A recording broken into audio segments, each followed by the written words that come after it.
Guys এই যে দেখতে পাচ্ছ আমাদের লাঞ্চ সার্ভ হয়ে গেছে টেবিলে, সবাই খাওয়া শুরু করে দিয়েছে। এই যে তো চলো সবাই লাঞ্চ সার্ভ করতে থাকো। এটা কি মা? সবজি। এটা হচ্ছে সবজি।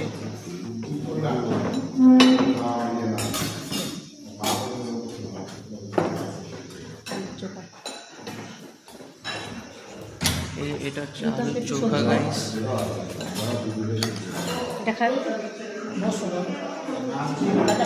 এখন অনেক কিছু আই থিঙ্ক আসা বাকি আছে, ওখানে ডাল সার্ভ হচ্ছে। আমি এইসব বেশি কিছু খাই না, আমি তরকারিটাই খাই একটু।